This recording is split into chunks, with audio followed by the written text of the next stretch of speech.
പാലക്കാട് എടുത്തൊഴിയോ ഞങ്ങൾ 18,000 വോട്ടിന് ജയിച്ച സീറ്റാണ് ബൈ ഇലക്ഷനിൽ. രണ്ടാം സ്ഥാനത്ത് BJP ആയിരുന്നു. പരിതാപകരമായ മൂന്നാം സ്ഥാനത്തായിരുന്നു LDF.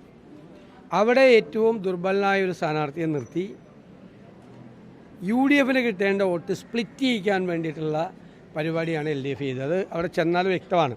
എനിക്ക് പാലക്കാട് കൈവെള്ളയിൽ എന്ന പോലെ അറിയാവുന്ന സീറ്റാണ്.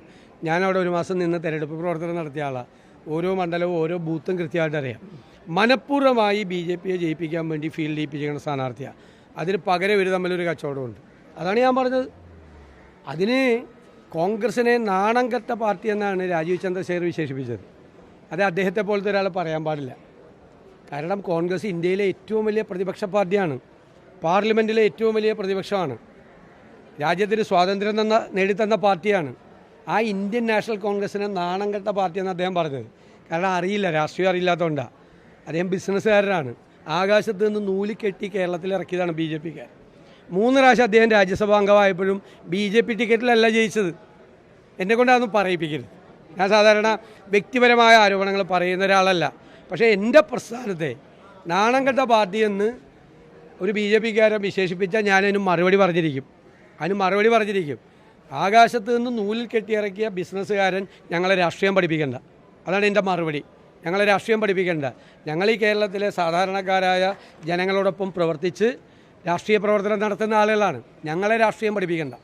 രാജീവ് ചന്ദ്രശേഖറിൽ നിന്ന് രാഷ്ട്രീയം പഠിക്കേണ്ട ഗതികേട് ഞങ്ങൾക്ക് ആർക്കുമില്ല, കേരളത്തിൽ ഒരാൾക്കുമില്ല. അതാണ് എനിക്കുള്ള മറുപടി.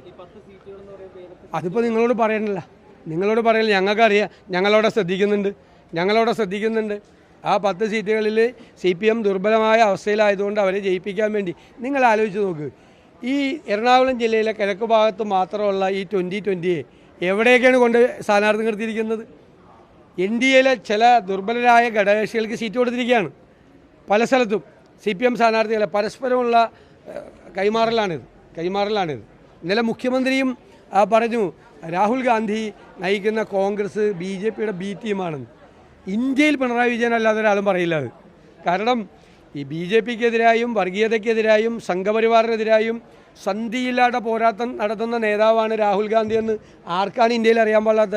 രാഹുൽ ഗാന്ധിയുടെ ശത്രുക്കൾ പോലും പറയോ അങ്ങനെ അദ്ദേഹം പോരാട്ടം നടത്തുന്നില്ല?